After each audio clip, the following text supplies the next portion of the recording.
This week on the Fifth and Goal Sports Podcast, we dive into all things World Cup, our championship picks, some dark horse teams to watch, headlines, storylines, you name it. We're diving into the World Cup this week, plus NHL, NBA reactions, and finally, some scandal happening in college football. All that and more on this week in the Fifth and Goal Sports Podcast. Welcome to the Fifth and Goal Sports Podcast. Now, here are your hosts, Aaron, Josh, and Jonny. Welcome to the show. Listeners, viewers, welcome back. Jonny, welcome back. It's season 6. Man, that's crazy. I think we've hit the over, I don't even know, 200 episodes, 300 episodes? I've lost count. I don't know. But thanks for being here with us throughout it all. Listeners, we're back for season 6. We are excited to get this thing, I'm going to say kicked off. That seems like a pretty correct term to use. Josh is not here this week. He'll be back next week. And so we can talk about how his break was. But Jonny, what's up, man? How you doing? I'm doing well. You know what?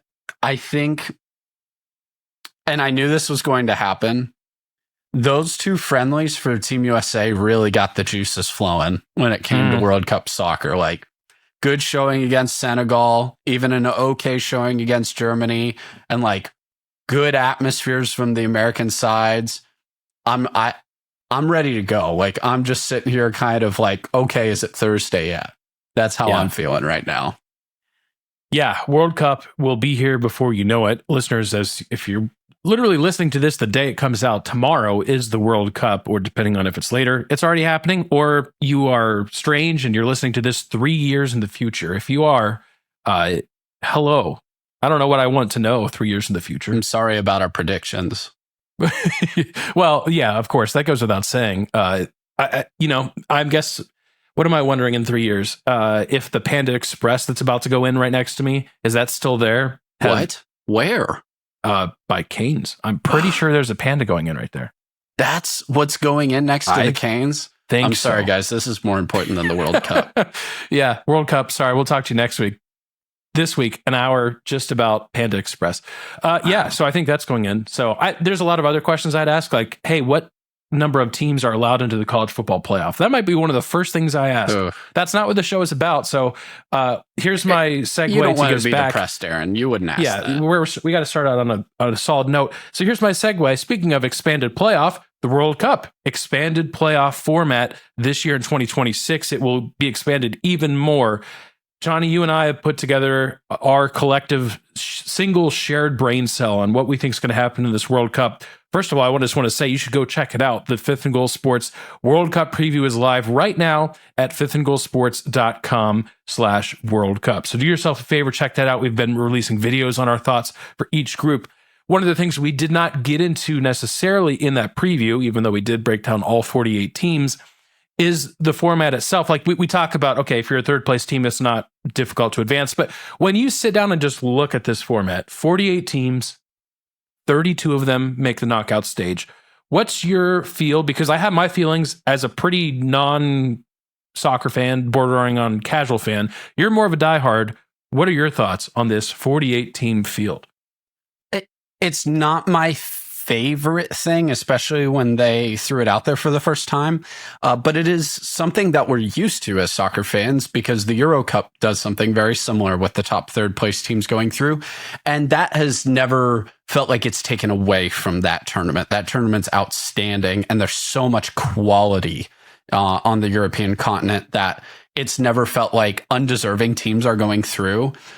One thing about the World Cup is this is not the world's best 48 teams that we're starting off with. I think that goes without saying. If you follow and understand how qualification works, it's all continental and regionally assigned groups. Each federation under the purview of FIFA has jurisdiction, if you will, on how they decide the groupings of the countries. It's not like, oh, all of Western Africa is competing against each other for a spot and Eastern Africa is competing. They split them up and hypothetically are trying to make it equally difficult groupings. But of course, it ebbs and flows what countries are doing well at that time in that World Cup qualification rotation. So it's not necessarily the best 48, but all 48 of them have earned their way here, except for the 3 host countries, of course. So you have everything from your classics of England, Spain, Germany, and France, Argentina, to Curacao and Cape Verde, and these countries that are making their debut in the World Cup. And maybe it doesn't go well for some of them, but it will still be a phenomenal storyline. They will have a great opportunity to surprise people here, because a lot of it is more just the unknown of these teams based on who they qualify with, and they don't get the eyeballs. And we've seen huge upsets at almost every World Cup at some point in time. Remember, the champion last year in Argentina lost their opener to Saudi Arabia, and nobody was even paying attention to the first half of that game until what happened, and everybody was sprinting to their televisions to see what was going on, and Argentina still ended up winning. So all that to say, it's a bit more forgiving than normal. Previously, you get 4 points, as in a win, a loss, and a draw. And if you don't get proper goal differential and maybe some help, you're out. Now, 4 points is really, to me, the safety line. I mean, I'd be stunned if a team with 4 points finishing in third at that point, of course, gets left out. I think there's even going to be a 3-point team that goes through. If you're not familiar with soccer, draws 1, wins 3, losses 0. So I think there's most likely somebody who gets 3 points is going to go through on goal differential. So a bit more forgiving than normal is the big thing. However, seeding makes a big difference. You want to finish first so you can play maybe one of those third place teams. You want to get a better draw so maybe you can not have to face a France in the first knockout stage game. So it'll be fascinating, and every game will still have a lot of meaning. And you won't know exactly where you're standing. And here's the one thing, we complain about it with college football. It's not taking away meaning, it's just reassigning it. So a team that literally has 0 points going to their last match of the group stage technically will still be alive, most likely, except maybe towards the very end if we have enough results at that point, knowing what those third place teams ahead of them have done. You could go into that final match, no points, and still potentially be alive. So it also could keep teams in the fight a little bit longer as well. Yeah, I agree. And it's interesting. I actually think when we get down, far enough down the road, and I'm not trying to overlook this World Cup just to get to a 64 field, team field, but I think 64 actually could be a really interesting mix of both of what we're used to in terms of like the necessity of winning. Or I'll put it this way. If you lose a single game in the group stage, it's instant panic. You don't really have that this year, which is okay.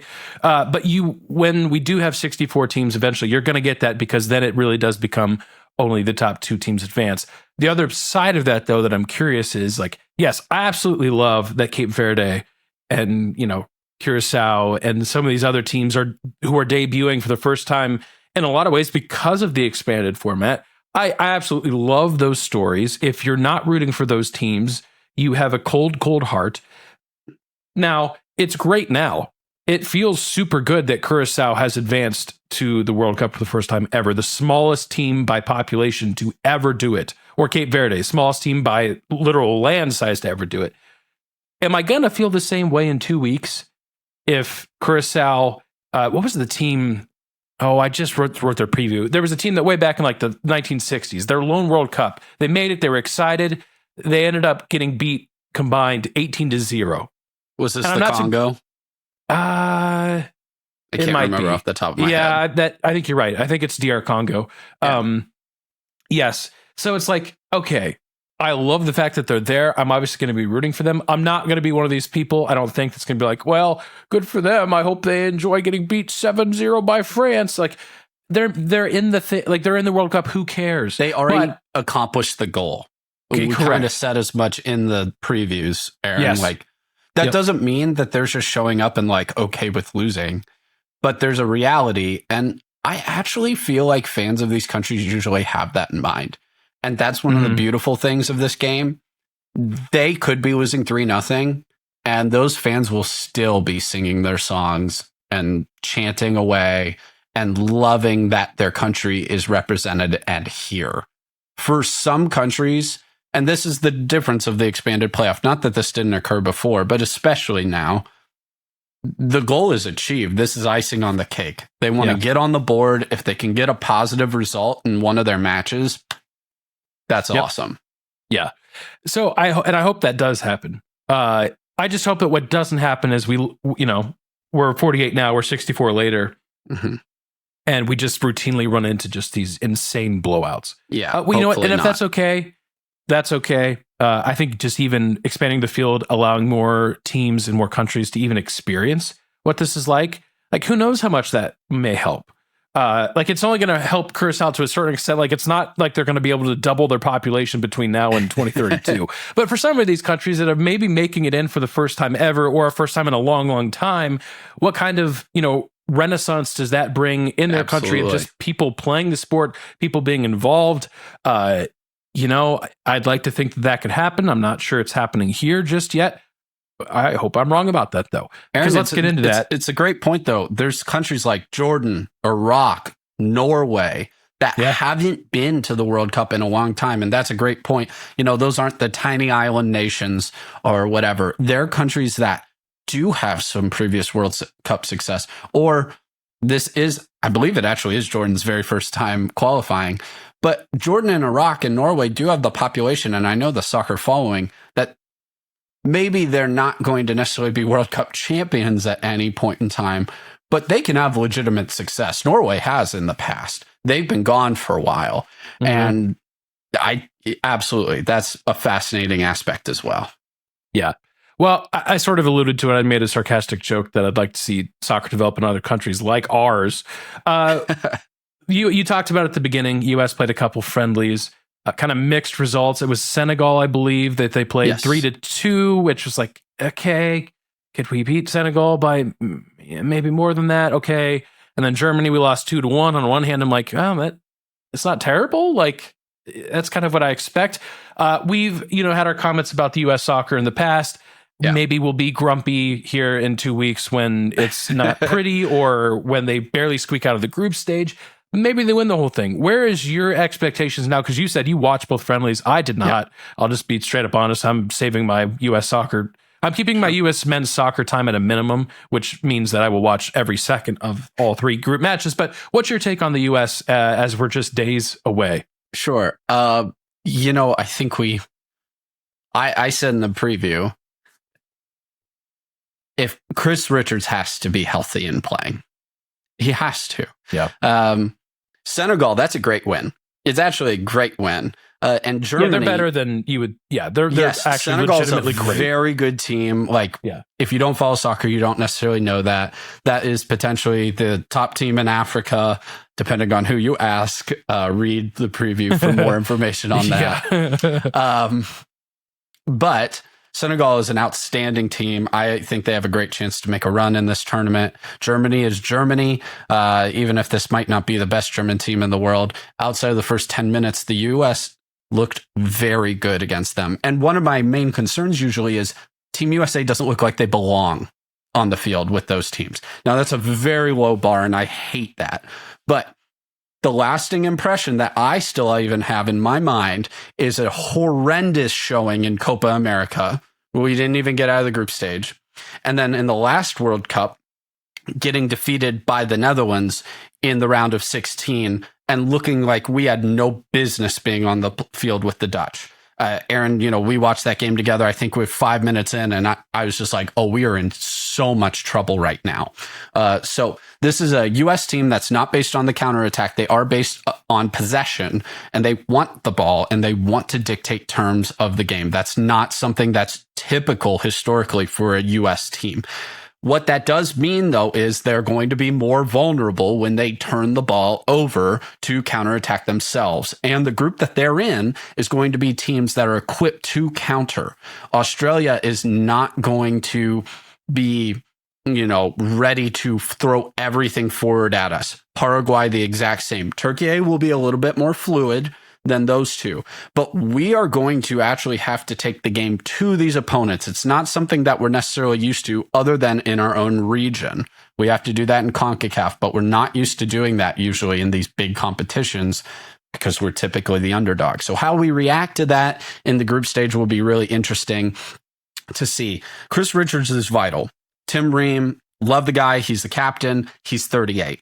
He's a little slow. He's great on the ball. He's not great in recovery and stepping to the attack quickly. U.S. is going to be playing in a 4-2-3-1. So I would break it down for you here on my, my little board right here. So 4-2-3-1 right here in the red. So that really helps solidify our defensive structure in the middle, if you will. However, I actually prefer their 3-4-3. So in the 3-4-3, it's really and for you non-soccer people, I'm sorry, I'm going into the weeds. You start from the back line when you say that. So a 3-4-3 means 3 defenders, 4 midfielders, 3 up top. It's really more like a 5-2-3, as in, so you have guys like a Sergio Des or a Tim Weah on the outside who now having 3 center backs and having 2 outside backs in that structure, you are actually able to be a lot more aggressive on the wings. So you're able to allow these guys to go all the way upfield as much as you want. And that is what I would love to see them experiment more with, especially against these teams that are going to play park the bus, low block, prevent. I'd love them to be a little bit more aggressive with the 3-4-3 because that's the skill set of those players on our team. So I'd be really excited to see that. I want to see them be really aggressive. But when we're watching the game, first thing is Chris Richards healthy? Man, I really hope so at center back. And second is, how did the first 10 minutes go at the start of the game and the last 5 before half? We really struggled right before half giving up goals, and we struggled coming out strong right at the beginning of matches as well. So that would be really telling, and you can't get away with that against the best teams in the world. So I actually came away feeling a lot better. I was very pessimistic after the friendlies. The same issues are the same issues. Goalkeeping is below average. The middle of that defensive line without Chris Richards is really vulnerable. That was a terrible goal that they gave up to Kai Havertz on the set piece. You rarely see a guy that wide open for a header on a very easy set piece that's clearly in a vulnerable spot. So, but overall, despite those are momentary lapses, while during the normal course of the game, I thought they looked very strong. So I'm a little bit more optimistic. I still don't see us really going past the round of 16, barring just a really good draw and finishing first in the group. They got to finish first in the group because if they finish second and Argentina finishes first in their group, which is very likely, we would be playing them in a potential round of 16 game. And I don't care for our chances in that scenario. So they really do need to win the group going forward purposes. Now, if that matchup does happen, then the U.S. is playing 4D chess because we've had Messi in our backyard in Miami.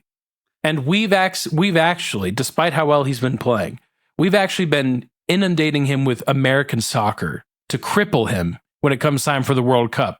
That way, when the U.S. shows up as the second place team from Group D, then they know exactly. They've spent time around Messi. They've had like 4 years to figure out how Messi works. And it's all been a huge ploy. Just strategy like crazy, and the U.S. is going to win. I thought you were going to say inundating him with fast food and McDonald's. Well, that too. Yeah, it doesn't appear that he's partaking in such, but you never know. You advertise enough, you never know. So your prediction for the U.S. is in our preview, as is the predictions for how all the other 47 teams will finish. Like I said, it's fifthandgoalsports.com/ World Cup. We'll also have the link in the show notes here of this podcast and in the YouTube channel video as well. Yeah, I'm fascinated for those that may just be now kind of catching up to things with the World Cup. Like, oh my gosh, the U.S. is playing. I got to get ready for this. So here's the deal. Paraguay's first. That's happening on June 12th, which is just a few days away as we're recording. That game happening in L.A. Then Australia, June 19th. That's happening in Seattle. That one's more of like a late afternoon game, if I remember correctly. And then the group finale against Turkey, which I think the assumption is that one's going to be the big one. Just as we're kind of forecasting Group D, that one's June 25th back in LA, a 10 p.m. Eastern time start on June 25th. So make some plans so you can cancel them. Jonny, you were talking about potential matchups. I do think it's worth noting that if the U.S. finishes second, yes, there's Argentina looming. There's also a high likelihood that we would face Iran in the round of 32 on July 3rd. Yep. So if they also finish second in their group. And that's a legitimate team too. Like, yes. Again, read the preview. We're not going to dive into absolutely every word we typed out, but that's a legitimately good team if they can kind of block out, how would you be able to block everything out that's happening? But that's what we're talking about. Everybody who always, and I say this in the preview as well, and not just with Iran, but with other teams too. Soccer has always been involved with geopolitics. Yeah. It causes incidences and it represents incidences. Incidai. Yes, thank you. Good grammar. And when people are like, just play the game, just focus on soccer. Listen, we're going to try to as much as we can when we're covering this with the podcast. However, to say that it doesn't have an effect on the matchup is insane. It's just not, it's ignorant. It's not correct. They're practicing in Mexico because of it. Yeah. So they're going to be flying up around the West Coast for every game. Now, that's not crazy because a lot of teams are training in different cities than the ones they're actually playing in. So that's not insane or super abnormal.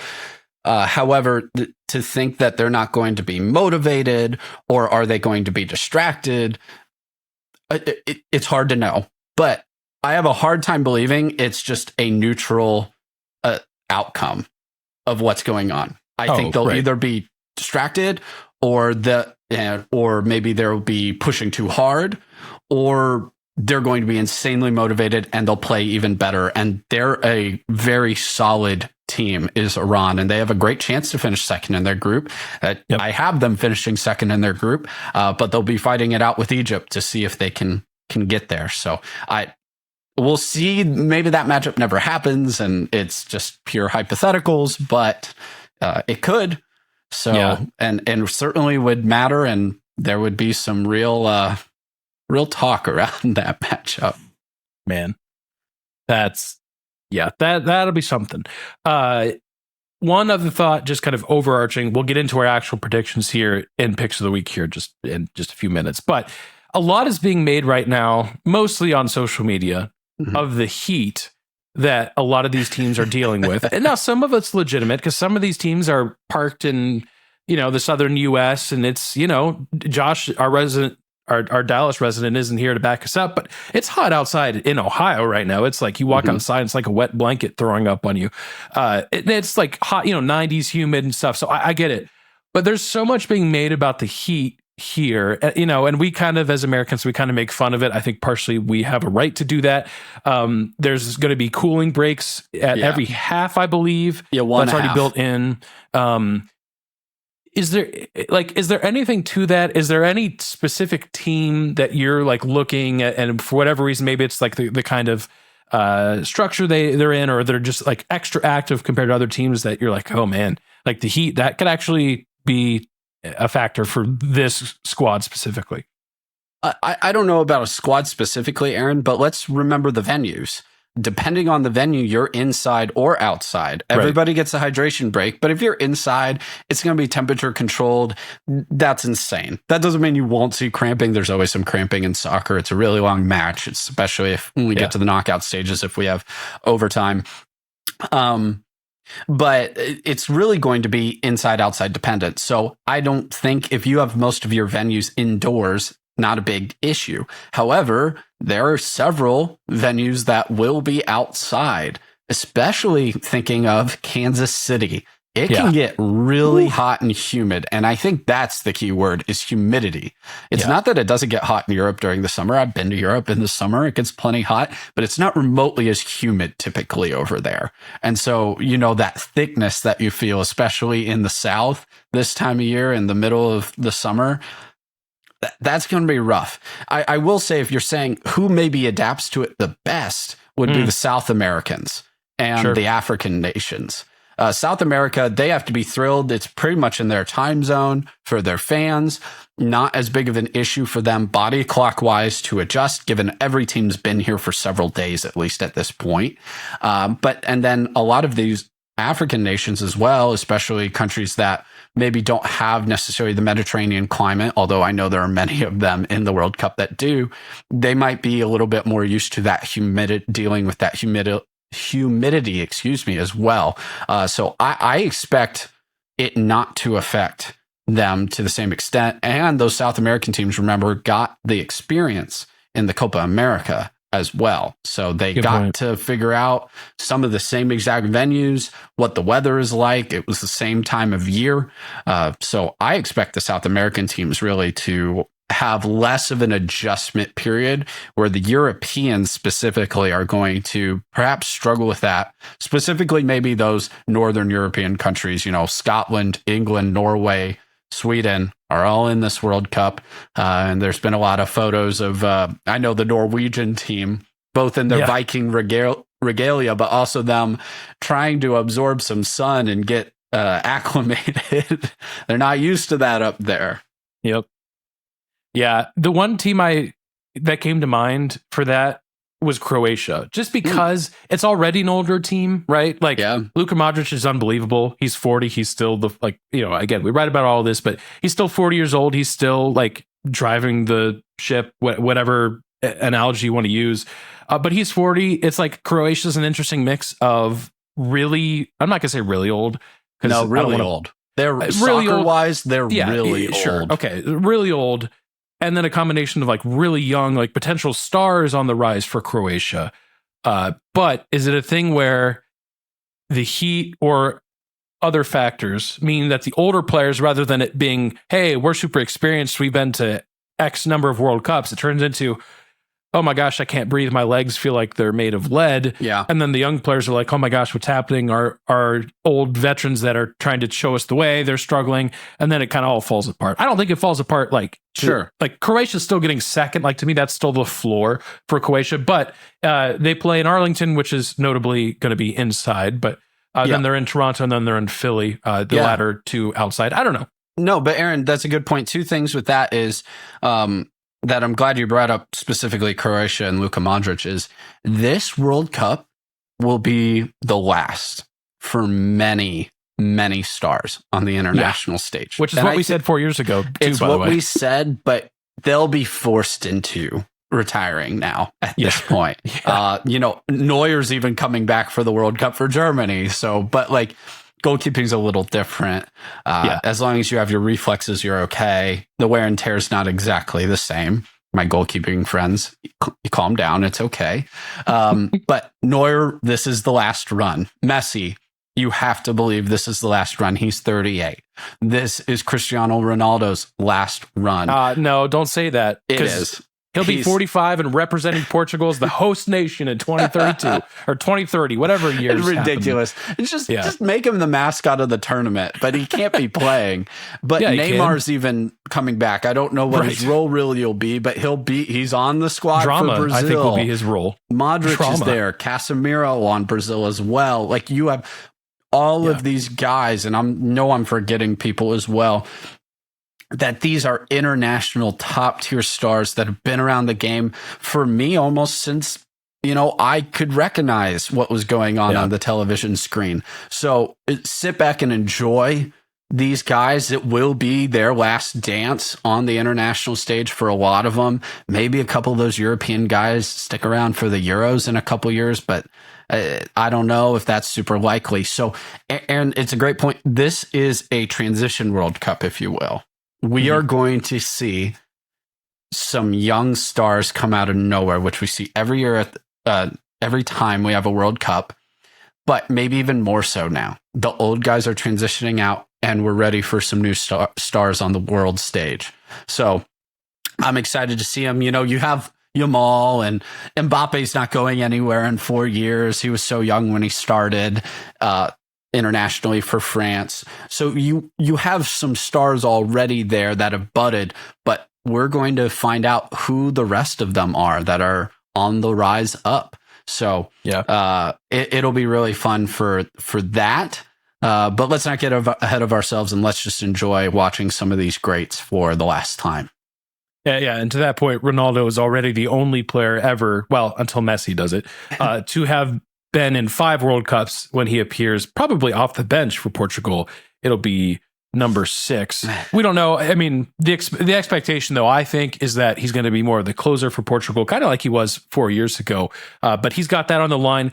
Now, Ronaldo has never had a knockout stage goal. Portugal, and obviously Ronaldo included, has never had a trip to the World Cup final. Could they break all of that in one fell swoop?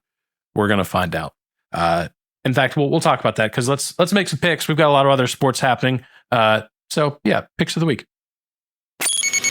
Sometimes the guys make picks based on their vast knowledge of sports. Sometimes they make picks based on vibes. I'm going to go ahead and say that Maryland takes down Florida. Chop this one up for the Gators. Chop a national championship for Florida. Either way, they're probably going to be wrong. It's time for Picks of the Week.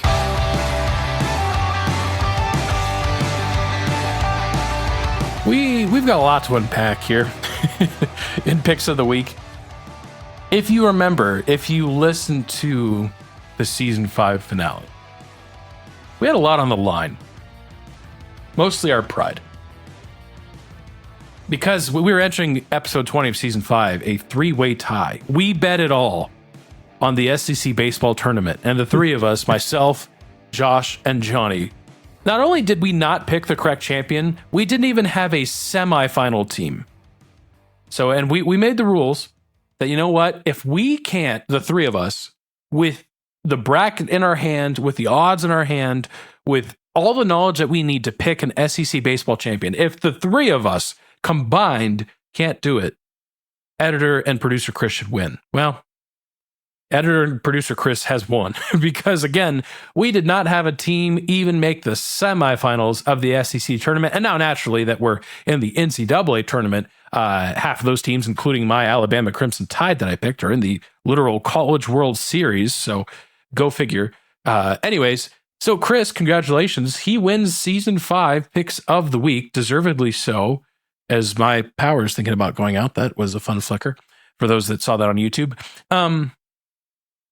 Wait, I completely lost my train of thought. Okay, so we had a lot of stuff that was still in the balance. So Chris wins. He has a ballpark food of his choice on us.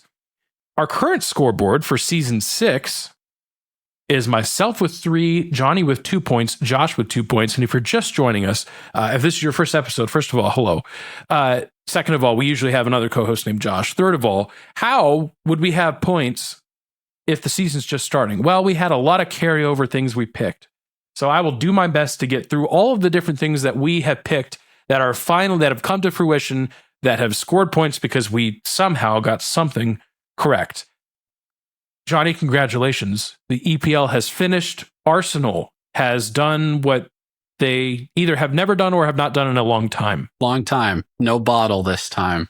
But yeah, sadly, Tottenham not relegated. So close. Well, you can't have... We were so close. Yeah, but you won the championship. You couldn't have had 2 good things. That would have been amazing. What a day that would have been. Still a pretty good day. Yep. So points were distributed. In fact, I think that's where 2 of my points came from, because I said both Arsenal would win and then West Ham would get relegated. The Stanley Cup Finals, we are in the midst of. Vegas pulling out a double overtime victory to give them a 2-1 advantage over the Carolina Hurricanes, which is my pick to win. I have a point that I scored from them just making the Stanley Cup Final, but I need a little bit of help. Not as much help as the San Antonio Spurs need, who lost both home games. We didn't even talk about that. We will get into that much more next week.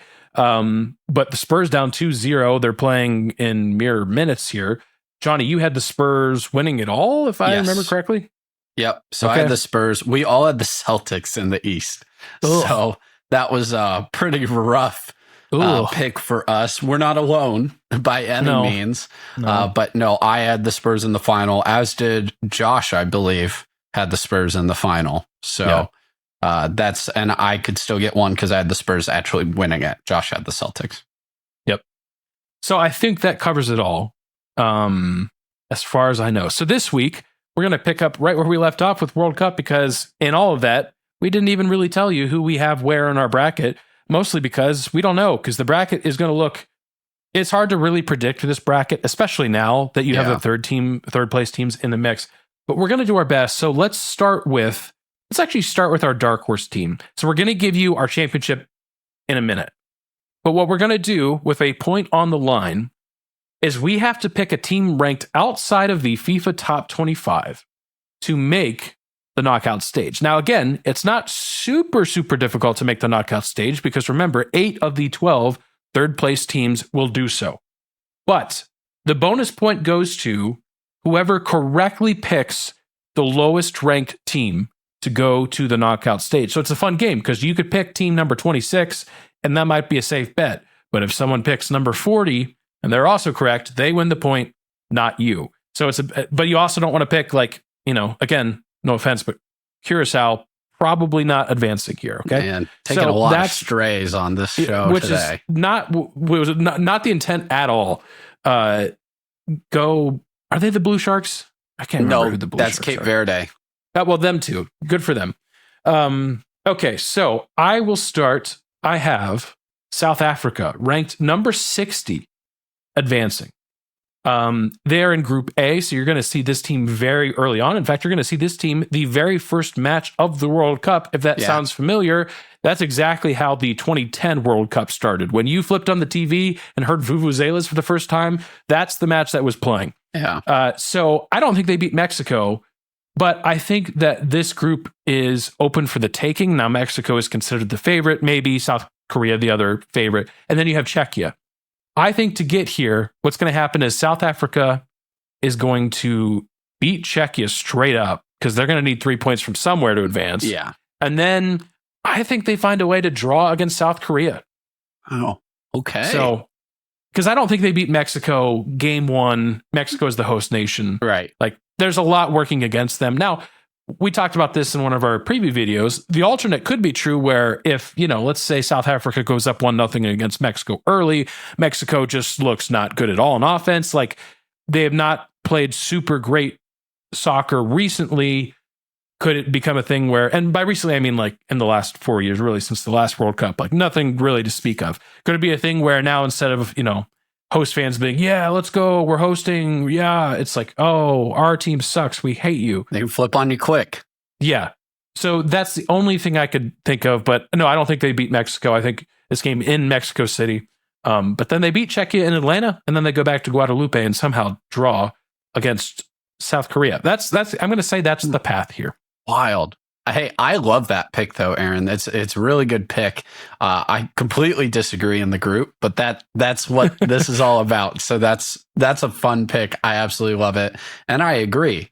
I actually think you could talk me into almost any order of finish in that group, other than South Africa probably winning the group. Sure, you could probably pick me into just about anything, which is fun. I love we don't necessarily have a group of death with the new format.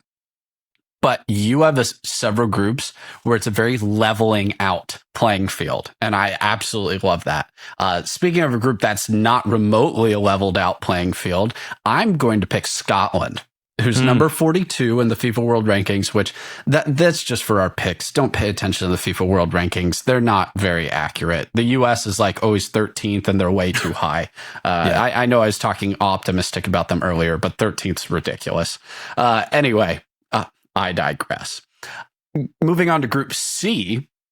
And remember, Group C is not the US. You would think it would be, all 3 host countries in a row, but you don't want them all having to play each other early on. So they don't in the knockout stage. So they don't have that for organizing purposes. So in Group C, you have Brazil, Morocco, Haiti, and Scotland. And you would normally say in a typical World Cup, oh no, poor Haiti and Scotland, no chance. And you would be right in a 32 team field. In this one, though, I think that there's going to be a few teams, maybe one or two, that get through with only 3 points. And it might be a goal differential that gets you through. So I'm picking Scotland. And unlike Aaron with South Africa, I don't think they get 4 points. I think they actually have a decent chance against Brazil just because I just don't know what to do with this Brazil team right now.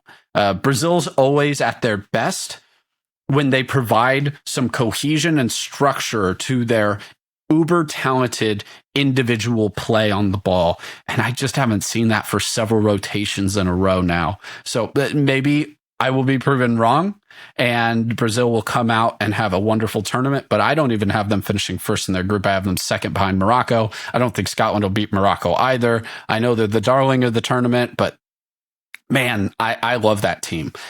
Haiti, I'm trying to sound nice because it's such an accomplishment that Haiti is here. Yes. They didn't get to play a single game on their home soil because of unrest in the country. It is a remarkable accomplishment. No team's ever done that before. But they are completely overmatched in this group. This was a poor drawing for them to get placed in this group. And I don't think it will go well for them. So when I was picking some of my third place teams, it was based on who had a relatively bottom of the barrel team that's probably for sure fourth place in the group that you could maybe beat up on. And I think Scotland would do that, maybe make up some goal differential from losing to Brazil and Morocco and advance on that tiebreaker over some other third place teams. So I'm playing with a razor thin margin on mine, but I tried not to go with a more highly rated third place team like a Norway. Yeah. I like that. That makes sense. I unfortunately feel the same way about Haiti, in the sense that I don't think it's going to go well for them. But you're absolutely right. The accomplishment just to get here is pretty unbelievable. We will update Josh's picks when we resume next week because we won't really know a ton next week, other than maybe how good or bad we feel about the U.S. But we may feel, well, I shouldn't say that because we'll probably get to see our championship picks play at least once before next week. So let's talk about that. Yeah. Jonny, who do you have winning it all?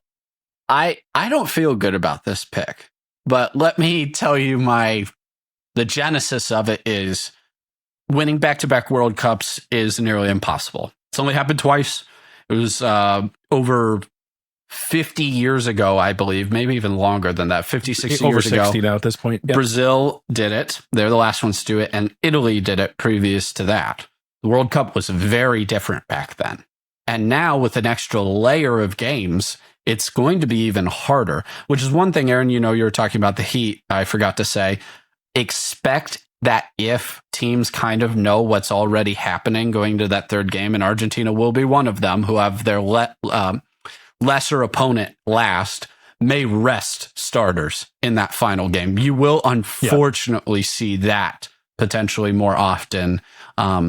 It will be sporadic and very special situations, but you could see it with a team like Argentina in the heat with some older players wanting to rest them. But that knocks out Argentina for me. I just can't see a back-to-back, even though I think they'll have an excellent tournament still. France, I love that team. If you were just picking on sheer talent, if you just want to pick talent, pick France. Like, there's just no more talented team in the world. Their second squad would have qualified for the World Cup, and they would make it to the quarterfinals. It's just that good. It's insane. But Mbappe is kind of having a weird club, had weird club season. Real Madrid not treating him well in that location, to where, unlike when he was at PSG, maybe he'll break and have a wonderful form out of nowhere. But I just had a hard time picking France. They won and then they were runner-up last year. It's really hard. I mean, you could, but 3 times in a row making the final, that would be quite the accomplishment. So for me, it came down to England and Spain. England has been knocking on the door, trying to bring it home for a long time. Spain just won the Euros 2 years ago. That's an outstanding Spanish team. I would have picked Spain. The injury concern are real concerns for me, though. Those injuries are what scared me away and gave me England. Now, I still have Spain in the final because I just think they're so good that dropping them any further felt ridiculous. But I like the balance of this English squad. I know leaving out Foden and Palmer was, like a big question mark, and a lot of English fans weren't happy about it. But I think they could potentially be more balanced for it in roster construction. So I actually really like this English team. I think they could be surprising. I think they'll be a little forgotten about being in Group L. That sounds like a slight or an insult that I just gave them. They're in Group L, but they're the last group to play, is my point. And they could easily be kind of forgotten and lost. And I think this team has outstanding quality. I don't think it will be as pretty as France or Spain to watch, which will probably make people cheer against them. But I will give England the boost over Spain slightly just because of Yamal's injury for Spain. And just that really dampens. Yamal's not going to play in that first game. It's almost been confirmed. And it's still not even like, he'll definitely play game 2 or 3. And people say, well, he just needs to be back for the knockout. Well, he's got to be fit. And we're talking about conditions in the US too and being used to them. So I don't like my best player coming into the tournament injured. And that's fair enough. I saw those injuries and I said, you know what? Give me Spain anyways. I've got Spain winning it all. You're absolutely right. I mean, you hit the nail on the head. It's not just Jamal's injury either. It's others up front like Nico Williams and Mikel Merino. But what I just came back to is I just think the Spain midfield is just flat out better than everybody else. It's ridiculous. So, yes, would I much prefer to have Yamal just lacing goals all tournament long? Of course. But I think the midfield is going to be able to set up Spain in a way that not that it's ever going to be plug and play when you're missing a player the caliber of Yamal, but as close to it as you can get to plug and play. Just send someone up there that can generally kick the ball in the direction of the goal because the midfield is going to put it on your foot. We'll see how that fares. I also say too, it's a new manager.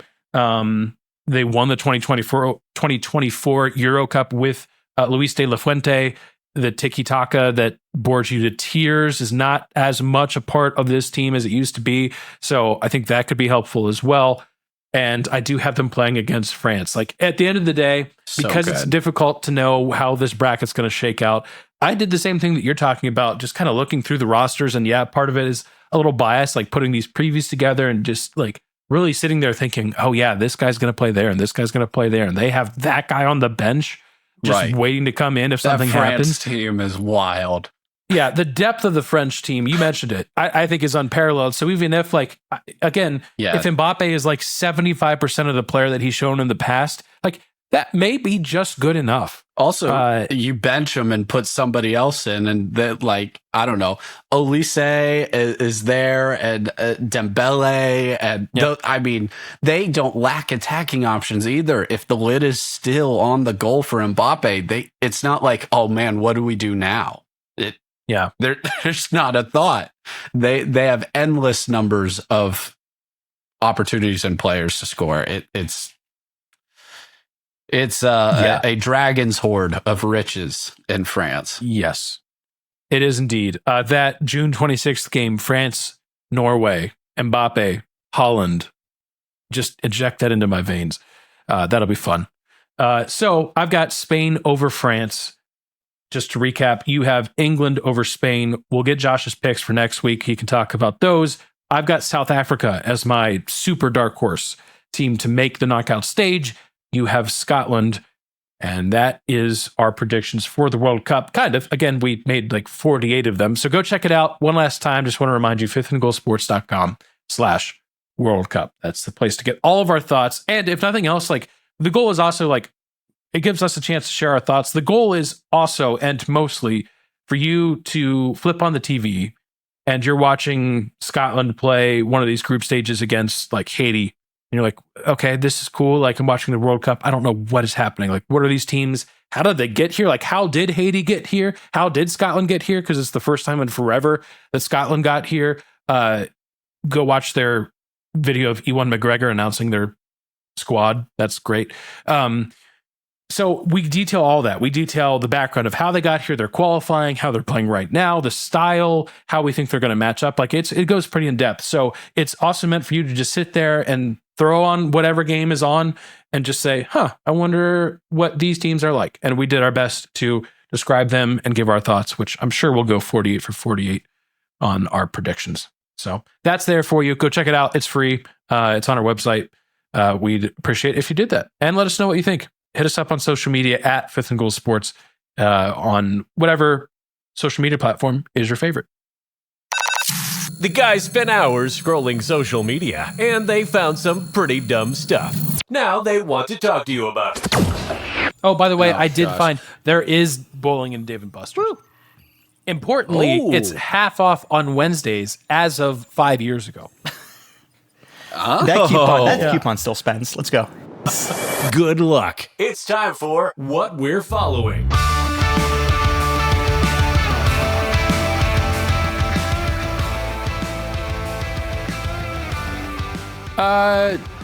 Jonny, should we get the unpleasantries out of the way first? Yeah, I think we should. I will say, I think this has been one of our happier episodes we've ever had. Part of it's probably just, I missed you guys after, 2 weeks off. Right. World Cup's coming, so how could I not be, excited about that? And I've had every time, team's 0-0. And I've had time to get over the Cavs debacle. So, I didn't have to live react to that. Hey, you know what, Jonny? Analytically, this is our best episode we've ever done. Probably. It probably is. But I'll get this out of the way. It happened just this morning, actually, Monday, June 8th. I mentioned previously on the show, we're going to hop to college football here just briefly, ever so briefly. Brendan Sorsby, transfer quarterback to Texas Tech, was found out to have been basically a gambling addict, but a gambling addict while he was playing at Indiana and Cincinnati before transferring to Texas Tech. And not just gambling, but gambling on teams that games that his team was competing on. So that's normally just like an automatic do not pass, go straight to jail moment, not literally necessarily when it comes to college sports, but you're done. Your career's done in college football or the NCAA in general, and let's find out what's next. These days in the NCAA, if you get the right judge, and how the judicial system works is you start out locally, you can basically get an injunction on anything. Injunction meaning just basically a placeholder. We're going to hold off on any decisions at this time pretty much overall. So today, a temporary injunction was granted in Lubbock, which is where Texas Tech is, by a Lubbock judge, and he said it was due to potential irreparable damage that could be caused by Brendan Sorsby from missing out on the season. And he went into a ton of detail and jargon that you can go read for yourself if you really want to. It would just make me more upset to continue to read it. And I said in our show notes, otherwise known as consequences for your actions and decisions. Like irreparable damage. My friend, if you did this in a professional sport, you might be going to jail, depending on what you did and how you gambled. You could go to jail. Now, not if you're just gambling on sports betting apps. Obviously, you're probably not going to jail. But there's been people who have gone to jail for betting. There's people who have had their entire careers tarnished. Pete Rose, of course, for doing similar things here. And the college football world is obviously losing their mind, because this has basically been like, okay, we knew the NCAA basically had no power and there's no rules, but this was always just like, okay, but everybody agrees. And the only people not agreeing today are some Texas Tech fans, which I can understand to a point. But if this was happening at any other school, you would be on our side as well. And it's not really your fault if you're a Texas Tech fan. You just want to win football games and you didn't ask for this and you didn't do it even at your school. So I understand your frustration with that.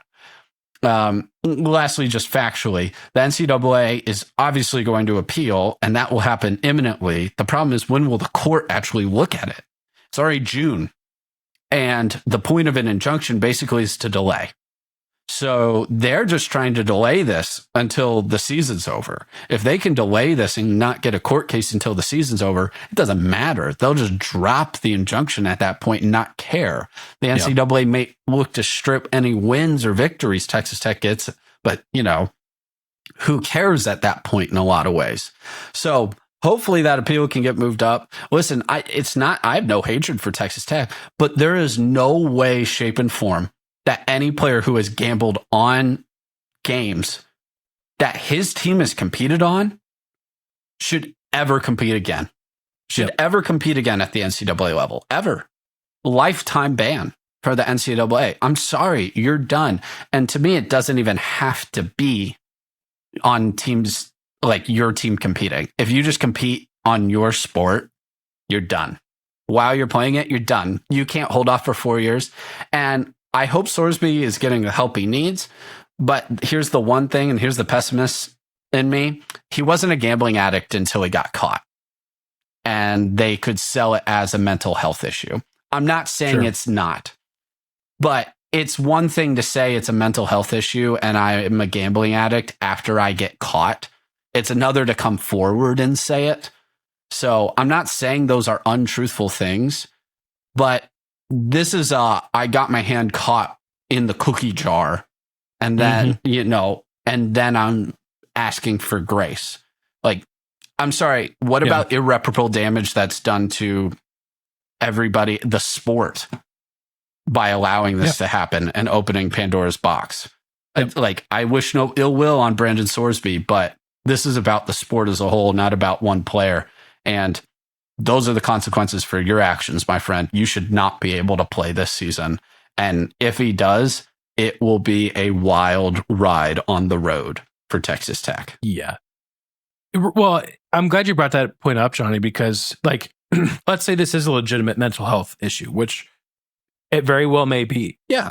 Can I also just say that putting yourself in a situation to go on the road where 100,000 people are screaming at you for said mental health thing, if that's what we're going to call it, which again, if that's what it is, that's fine. You're telling me that's going to be best for that thing? Yep. Putting yourself back in the same situation you were in originally. Right. Yeah. It's fascinating. Across the board, at this point, Congress is pretty, if you haven't been paying attention, Congress is very involved in this now. Yeah. And honestly, I have not read up on this enough to know what kind of progress is being made. I honestly don't even kind of want to read up on that. That's just priorities a mess right now. Yeah. The World Cup is in mere days. I'm focused on that. I will say this though, this kind of thing happening more often, which not this very specific thing, but the specific thing surrounding eligibility is happening more and more often. Good or bad, it is giving Congress the ammunition to say, whoa, that is crazy. We got to do something about that. Yeah. Because there's, again, outside of the few Texas Tech fans that are really sweating that they may have lost their quarterback and they may be done for the year in terms of the expectations that they had for the season, everyone else is like, oh, this is so bad. We have so jumped the shark that what are we doing? Will Wade, LSU, don't even get me started on that. Oh, man. Half of his roster is questionably eligible. Yeah, LSU has new band name. I call it questionably eligible. LSU has put together the infinity gauntlet of dislikable coaches. Oh man, I don't know if a collection like that's ever been put together at one school. Yeah, no, I don't think so. Again, I don't even know. But basically, we're in a time where, you just say, NCAA, bet, watch this. Yeah.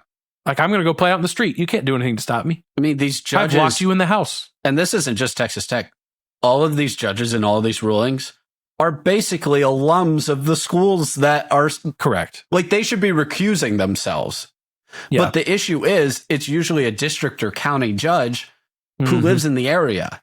It's kind of hard to find in West Texas a judge who's not either for or directly against Texas Tech. So I'm not saying like that's easy, but I think it was rich when people were like, I'm shocked. I can't believe this. And I was like, you know what? I really wasn't. I really wasn't.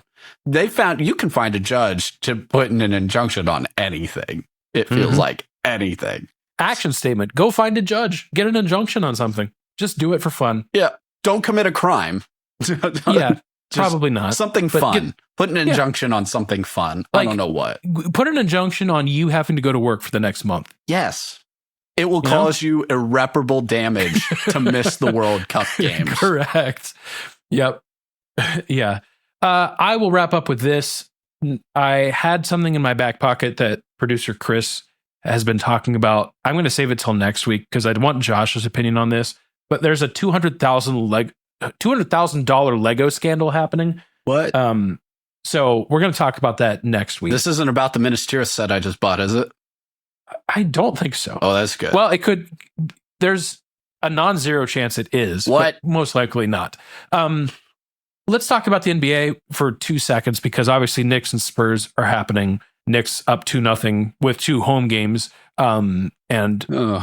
Interesting goings on tonight. I'm not getting into that. What I am going to get into, though, is over the last few years, there's been kind of a certain pattern to get to the NBA Finals and win it.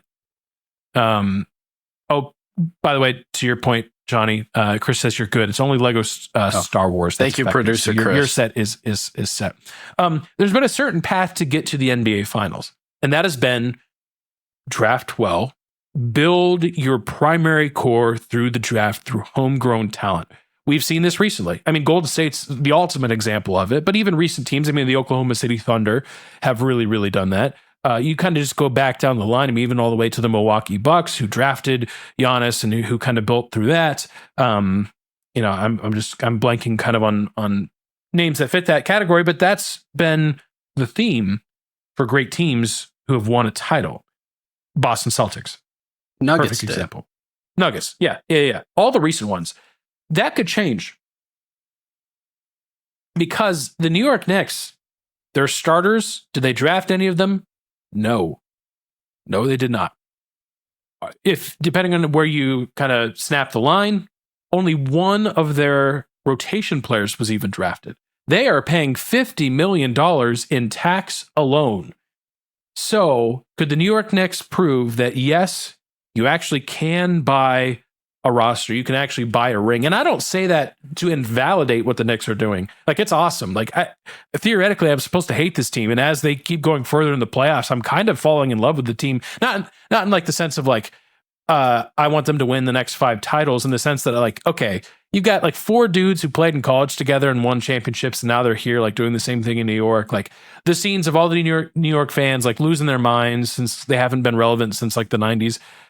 There's a part of me that's like, okay, like I can't help but kind of love that. Like, do I like Jalen Brunson just flopping out there like a fish? No, but like, okay, I can sort of understand the vibe. It's just interesting. It's fascinating. Now I'm still a believer in the draft as the primary way to build your team. I think it's a one-off because that $50 million means that here pretty soon, the Knicks are really going to have some interesting conversations that they're going to have in terms of their roster makeup. But for this one-off example, and obviously it's far from over. Famously, Jonny proclaimed the Milwaukee Bucks dead when they went down 2-0 in a very similar fashion. Yeah. Neither of us are proclaiming the Spurs dead by any stretch of the imagination. They're dead. Okay. They're dead, man. I watched the end of that game. I don't know. Yeah. That's rough. I'm also just trying to use some reverse psychiatry here and get the Spurs to wake up. They got to stop turning the ball over. Got a defensive rebound, man. That's just crazy. But anyway, but you haven't said the magic 2 words yet. Guaranteed. Yeah, thank you. Guaranteed. Right. Knicks, I apologize now, because I have nothing against them either. I know some people get annoyed by the whole celebrity front row, courtside and everything, but I don't think it's really that annoying. No. I think about all the normal native New Yorkers who have desperately. This is like if the Jets made the Super Bowl, man. Right. Who's cheering against the Jets? Is it funny when the Jets are bad? Of course. But part of the reason it's funny when the Knicks and the Jets are bad is because it's New York and they have such a big fan base and they have a lot of other things going for them. So it's really funny to see them suffer, even if you have nothing really against their teams. So I'm thinking of those everyday fans, those diehard Knicks fans, and I feel really great for them. It's hard to cheer against a team that has been nowhere near here in forever. So yeah. I won't cheer for them like I would a team from Buffalo, maybe, but if I love this type of finals where I'm truly a pretty neutral fan and can kind of just sit back and watch what's going on. Yeah. Well, it's going to be fascinating. Game 3 tipping off in like 5 minutes as we sit here recording. It could be over by the time we record next week. So we'll give you all of our thoughts. World Cup will be in action. NHL could be done as well. Lots of other happenings as well. I mean, we didn't even touch on the French Open. That was a whole wild thing that happened. So there's just too much to talk about, which is kind of a fun thing this time in the summer because we could be sitting here next year with no baseball, no nothing. So we're going to take it right now and enjoy it to the best of our ability. So again, fifthandgoalsports.com/World Cup. Go check out the preview. Let us know what you think. Give us your predictions. Give us your champion. Give us who you think, how far you think the U.S. is going to go. Give us your dark horse. You can comment directly on this video or on this podcast. You can hit us up on social media. We'll obviously be diving into these matches as they happen over the next few weeks. So until then, for myself, for Jonny, for producer Chris in the void, thank you for tuning in to this episode of the Fifth and Goal Sports Podcast. Good to be back. We'll catch you all next week. Have a good one.